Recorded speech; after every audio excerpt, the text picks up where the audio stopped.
Shalom sahabat Yud Kinanti, kini dan nanti, kini menabur yang baik, nanti menuai yang baik. Salah satu yang penting dalam menabur yang baik adalah satu persoalan yang cukup mengganggu sih buat saya pribadi juga, yaitu tentang bau badan. Bau badan.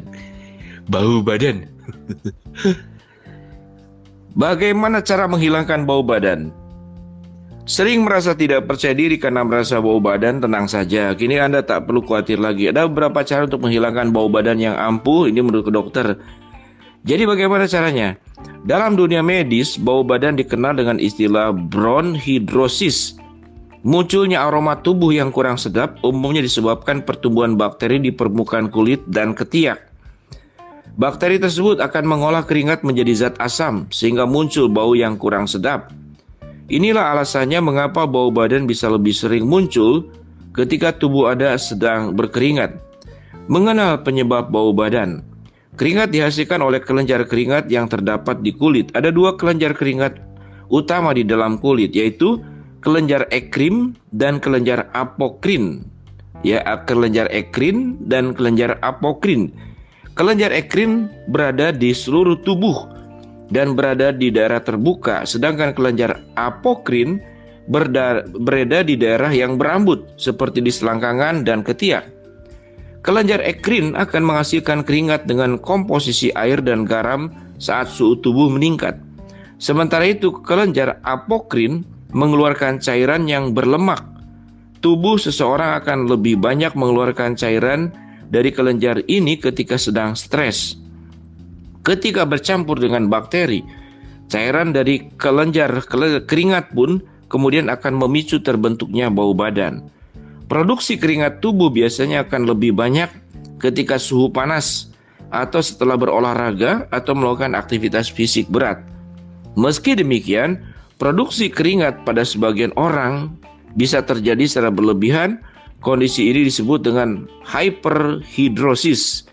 Penyebab terbentuknya keringat berlebih di tubuh bisa bermacam-macam. Misalnya, kondisi medis tertentu seperti diabetes, penyakit ginjal, atau kelainan kelenjar tiroid, atau efek samping obat-obatan seperti obat antidepresan.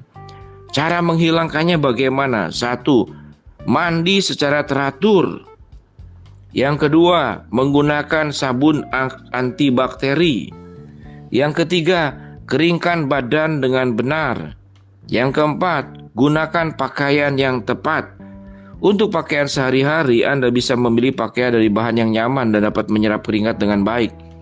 Misalnya kain katun untuk berolahraga. Anda bisa memilih bahan yang lebih mudah menyerap keringat seperti kain sintetis. Selain itu, pastikan juga untuk selalu mengganti kaos kaki untuk menghindari munculnya bau di bagian kaki setelah menjalani aktivitas. 5. Gunakan deodoran atau antiperspiran. Keenam, perhatikan asupan makanan. Konsumsi makanan pedas dan berbau tajam seperti bawang merah, bawang putih, bawang bombay, paprika, serta minuman berkafein.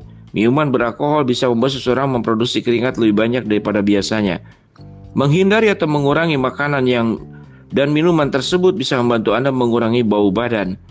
Jika berbagai cara menghilangkan bau badan di atas belum berhasil, ada baiknya Anda berkonsultasi dengan dokter. Ya, itulah semua tulisan yang ke dokter selalu ditutup dengan kalau tidak jelas konsultasi ke dokter. Memang seharusnya seperti itu.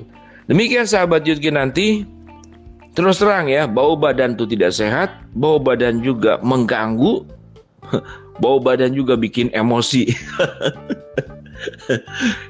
Coba lagi kesel, lagi sakit gigi, lagi ada masalah, lalu duduk di sebelah teman yang bau badan. Mau tahan napas tidak mungkin, mati dong kita tahan napas. Mau bernafas terpaksa menghirup bau badan teman atau siapapun juga ya. Kadang-kadang ada dalam ruangan tertutup. Berjualah hidup sehat, itulah tips menghilangkan bau badan.